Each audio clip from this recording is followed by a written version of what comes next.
Thank you, Madam Speaker. All protocol observed.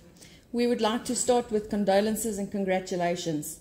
Firstly, the Freedom Front Plus would like to convey our deepest and sincere condolences to the family, friends and EFF caucus on the passing of Councillor Mojatau. His contributions and demeanour will be missed dearly. May his soul rest in eternal peace. Moving to congratulations, Honourable Executive Mayor, congratulations on your election as the Executive Mayor and also on the appointment of your mayoral committee. Madam Speaker, turning to the SOCA by the Executive Mayor, to start off, the Mayor mentioned that the new government will endeavour to avoid fruitless and wasteful expenditure. This statement is directly in contravention with the splurge on a 2-day SOCA event. We are all very capable to respond to the SOCA on the same day. A 2-day event is exactly that, wasteful expenditure, especially considering the city's financial state. Moving over to the often mentioned people's government.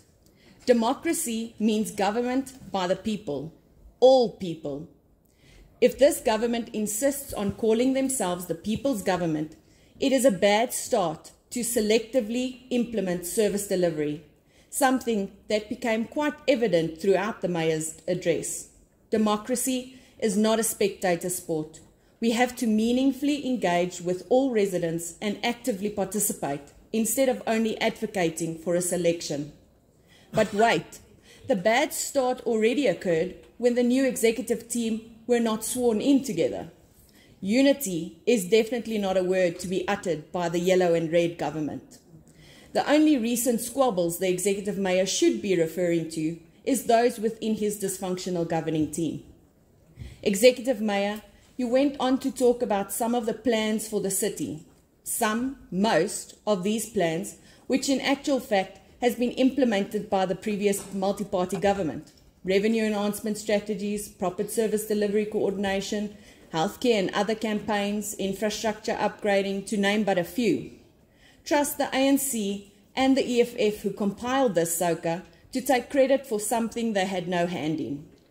Executive Mayor, you also spoke about the residents being tired of empty promises.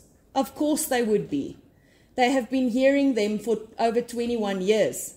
And when a glimmer of hope arose with the previous multi-party government, it got crushed again by the inception of the new, yet old government.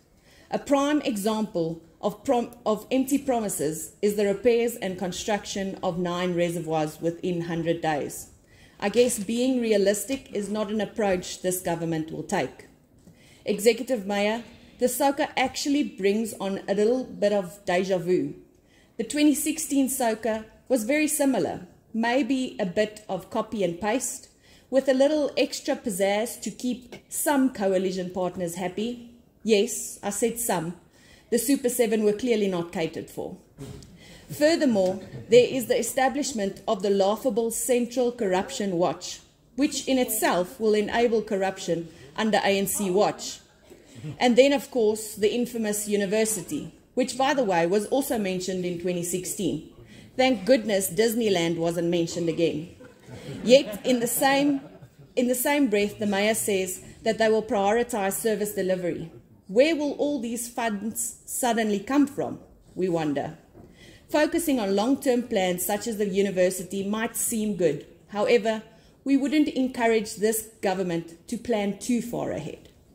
In conclusion, Madam Speaker, the SOCA in its entirety was underwhelming and nothing we haven't heard before. However, actions speak louder than words. We can only hope that this government's actions far exceed their meaningless words. I thank you.